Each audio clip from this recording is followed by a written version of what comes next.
911, what's your emergency? Hey, I'm a bus driver and one of my students just passed me a note that says his mother needs help and that his dad is hurting her. Okay, do you have an address? Yeah, they live on, it's the first house when you turn into the neighborhood. Okay, officers are being dispatched now. Can you stay with the child until law enforcement arrives? Yeah, so I'm just parked outside the neighborhood. I'll stay here. This is what the Las Cruces Police Department were informed of on April 23rd, 2021. Just the night before, Veronica had endured 12 hours of what could only be described as a living hell, all because of her abusive boyfriend, Eric Alvarado. At this point, fearing for her and her children's life, the main thing on her mind was to call the police. But Eric had confiscated her phone and refused to let her leave his sight. However, Eric and Veronica's son still had to go to school. This gave Veronica an idea that would save her and her family's life.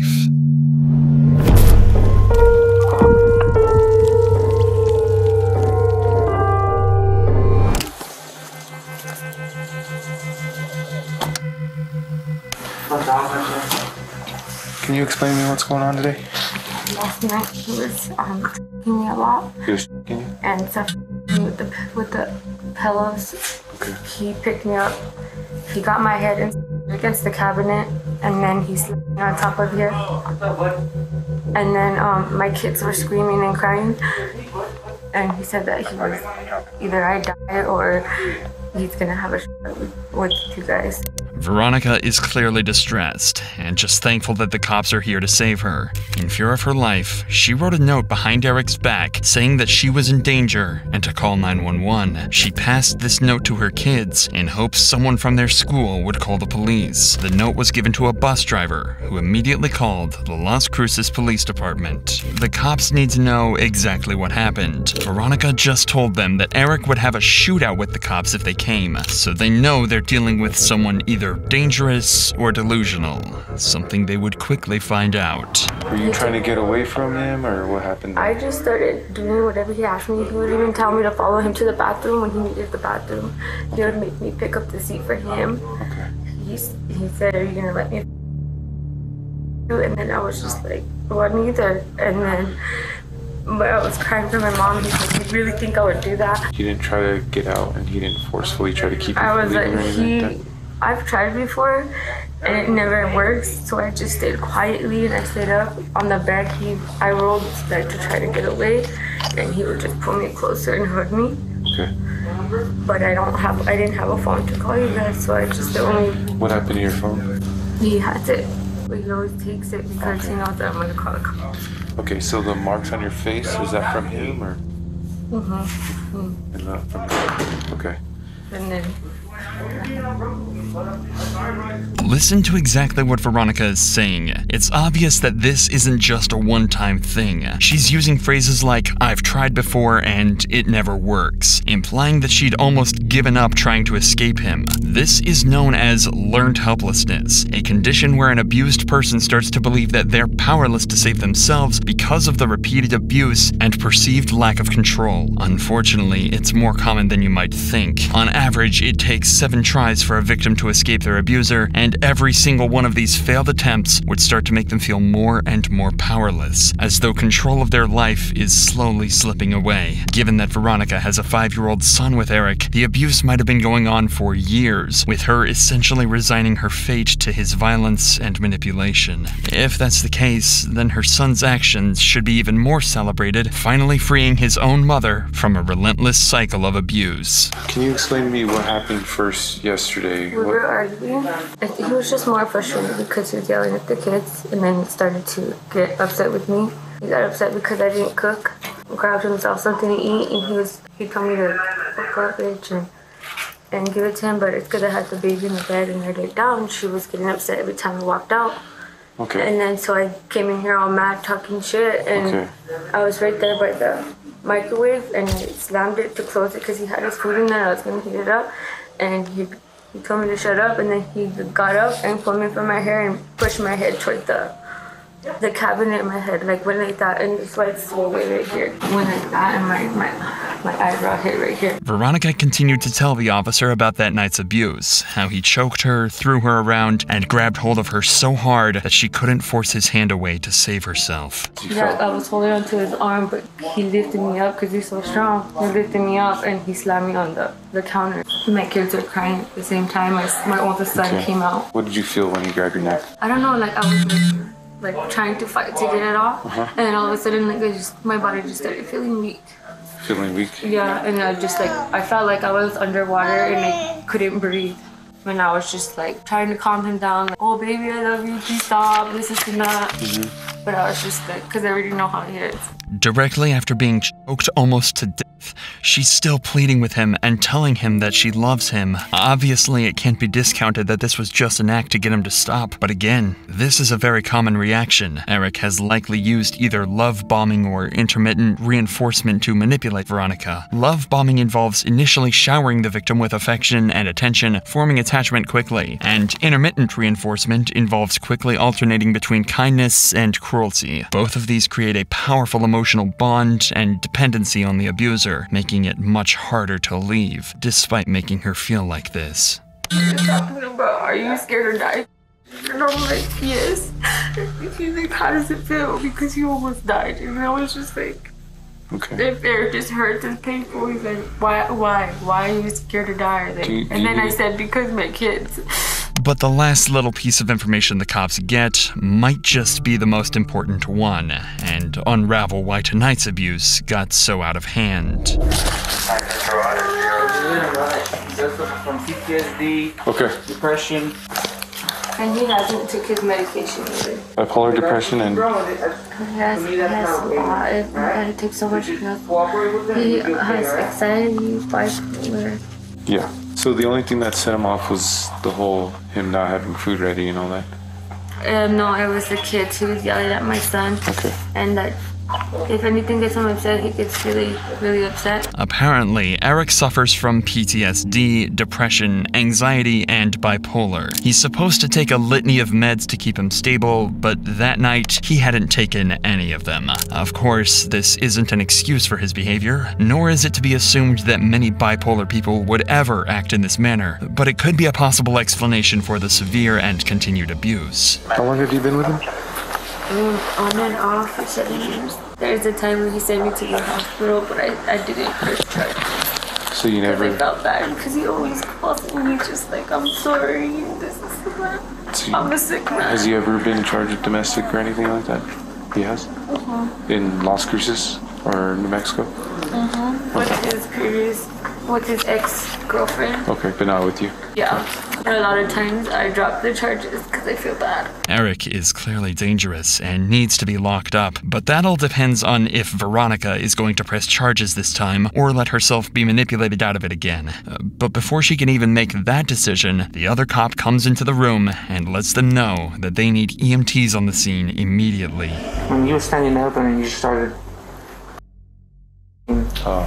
I don't know if he was making him do himself. Is that normal for him? He gets like that when he's really upset. And he's not acting in an angry way. He does that, and sometimes like he'll fall on me and like I can't pick him up. Okay. So panic attacks are normal for him? He's been out in all week. She says he has knives in the drawer, so... It seems as though Eric has had a panic attack and needs help from a medic. The thing is, the cops can't be sure if this is a genuine reaction or another way to try and guilt and manipulate Veronica, but either way, they get the fire department on the scene to check him out. Does he need to go to the hospital, boys? He's wanting to go. Oh, he's wanting to go? What do you think? We're trying to just take a blood pressure, that's about it. His oxygen's good right now, it's at 98%. Heart rate's fine, a little elevated at 98, but it's nothing crazy. Do you take your medications for PTSD and the depression? No what? Do you take medications for it? Yeah. Are you current on your medications? So we always recommend heading up to the hospital, especially because he has like PTSD, bipolar depression. Medically, everything seems fine with Eric, but they still decide to take him to the hospital temporarily at his request. In the meantime, Veronica is now curious about the rest of the process and has made a decision on if she's going to press charges. He always bonds himself out. Okay. And he told me that I'm starting to remember a little bit. It's like, I didn't think I'm going to be that long in fucking jail. I get bonded up real fucking quick. So I know you said you want a restraining order, so we'll work on getting that. Usually it's going to be an emergency restraining order. Would I be able to press charges on him? So in situations like this, it's up to the state to pursue charges. So usually we go through with, no matter if we have charges, we're gonna go through with the charges whether you want to or not. I should have pressed charges when I couldn't even open my eyes. Emergency restraining orders are common in cases of domestic violence, especially where there's children involved. Courts are often available 24/7 for the filing of these, and in open and shut cases like these, they'll usually get approved on the same day. That means that Eric physically won't be allowed near Veronica, her kids, and likely their home unless he goes through a rigorous legal procedure. But it turns out that might not even matter, as it looks like he's heading straight to jail. It is going to be a 48 for him. He's going to be cleared already. As long as he's clear, he should be fine then. It's going to bring me the ERO. Hey, can I get a district court judge for the ERO? Cool. From this point, the officer fills out the restraining order and takes care of some other paperwork and investigation around the house. But the day isn't over for Eric yet. Far from it. He was taken to the hospital, but as the officer figured, he was discharged almost as soon as he got there. That meant that it was his turn in the spotlight, and he was handed over to the police, who were going to make sure that he got exactly what he deserved. Stand up, face me. Turn around for this officer. Turn around for him, bro. Oh, there you go. Oh, man, I got all the kids, bro. Alright, bud. Well, before we take you in, alright, you're going to be placed under arrest, okay? CID is the one that are going to take you to charges. Unfortunately, I don't know them. But you are going to be served a emergency restraining order. I would suggest not contacting her, writing her, going to the house, none of that. As the officer mentioned, the case was handed over to CID, or the Criminal Investigation Division. In even simpler terms, the detectives. Usually a case is passed over the CID if the crimes were particularly severe, or if it requires the specific resources or skills the CID have. In this case, it's very likely the chronic abuse and psychological manipulation that warranted their intervention. As to truly unpack what happened here, it would require an expert to dig deep and use their skills to figure everything out. That's why less than an hour after he was released from the hospital, he was sat face to face with a detective that was about to grill him for his side of the story. Unfortunately, Eric didn't exactly make that easy, and it ended with him back in handcuffs and on his way to a cell. Eric? Yes, sir. Detective Bardo with the Cruces Police Department. How you doing? Not so bad. What happened last night? Okay, so you're here for a reason, and I'm here with you for a reason, and that's to get your side story. If you're going to tell me nothing, I'm going to go ahead and leave and proceed my investigation. So right now, this is your chance. What am I being charged with? I'm not there yet, What's but I'm in an investigation. I'm investigating you. I don't feel good, man. Okay. I want to go. All right. I'm going to take you back to the holding cell, okay? So the last thing that I need to do was get your side of the story. Since you're not going to give that to me, I'm going to go ahead and charge you with 3 counts of aggravated battery on a household member. 2 of them are strangulation, the other one's going to be suffocation, or 2 of them be suffocation, one's going to be strangulation. Battery on a household member, and also deprivation of property to a household member. 3 of the 5 are going to be felonies. Okay? What? Why are they felonies? What did I do that? 3 felonies. Why? Do you want to talk to me about it? But like, what did I do? What did you say? I don't know, you were there. I didn't. You were there, I didn't do that's nothing. I didn't do nothing, bro. Okay. I did nothing to Then her. stay with that. Stay with that story. I want to know what the I'm not going to tell you felonies are. anything because you don't want to tell me anything. As it turned out, Eric would only be charged with 2 counts of aggravated battery of a household member, 1 count of battery against a household member, and deprivation of property. And with Eric safely in cuffs and in a holding cell, the police had only one more job to do to put Veronica's mind at ease. Hello? May I speak to Veronica, please? This is her. Yes? Okay, just real quick, I wanted to let you know that I'm going to go ahead and charge Eric. He's going to have 3 felonies, which is going to be aggravated battery on a household member. 2 of them are strangulation. One's going to be strangulation. The other one is going to be battery on a household member, and the other one's deprivation of property of a household member. So another thing, I'm asking the officer to call a Sky report to CYFD because of what he exposed the children to. They'll probably just reach out to you, ask to see the conditions of the house, make sure that they're suitable for the children. I know because of what happened, but then at the same time, I don't know how to say this. I accept what you're doing, but there won't be any way he can see his kid.